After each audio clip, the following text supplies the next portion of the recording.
talking about Cleveland-Cliffs, Pete, YO buyer. Yeah.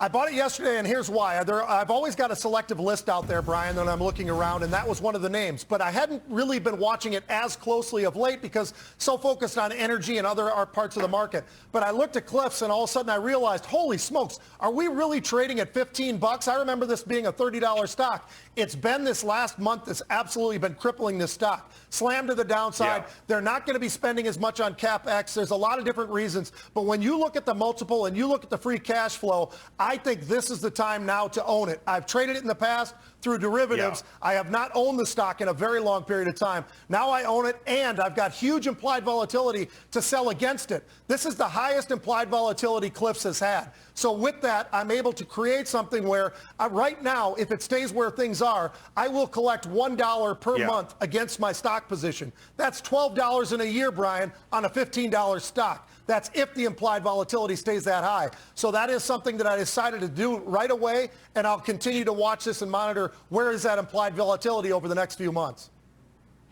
Wow, that's a nice if. 12 bucks on a $15 stock. You know, Jim, listen, I know it's been tough. We're heading into 4th of July, right? I'm going to put an eagle on my shoulder, okay, because the market needs to invest and respect. One thing I respect about Cleveland-Cliffs is that, and the CEO, Little and I had this phone call, was the amount of money they're investing in America, in Toledo, that new steel plant. They're doing what they have been told to do. Invest in this country, right? President Biden saying, invest back in America. They're doing it. At some point, stockholders, you know, you wonder if they're going to wake up and realize this is a company that's doing what it's been asked to do, and the market's not showing it any love. It kind of ticks me off.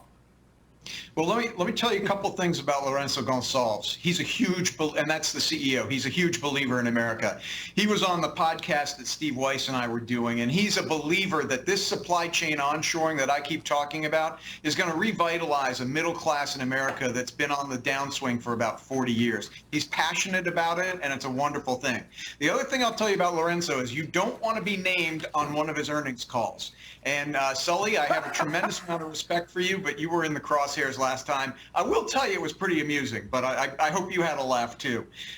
Look, at the end of the day, this is I called him up, Jim. I loved it. I actually loved it. I called him up, and his credit card, he goes, Brian, it's Lourenco Gonçalves. So we had this long conversation. We ended up laughing, and he invited CNBC and I to come see that Toledo steel mill. And when a CEO is willing to address that kind of stuff, you got to respect it.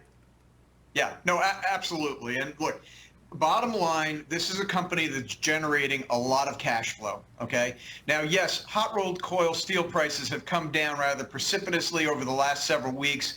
Half of their business, a little bit more than half, is on a fixed price contract to begin with. And you know what? Steel prices go up and down. To the comment about being American, you know, their raw input is all American sourced. They're not reliant on pig iron imports from Ukraine, which, you know, went through the roof.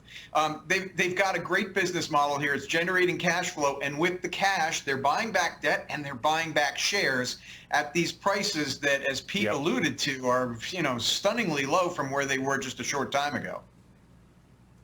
Yeah, putting a lot of money into Toledo, which certainly could use it right alongside that Jeep factory as well. So CLF, Jim and Pete, thank you. All right, we're going to switch gears. Top banking analyst Mike Mayo cutting his estimates and price targets on a number of financial, but one member of the committee is buying banks right now. We're going to name those names coming up. Halftime is back in 2 minutes.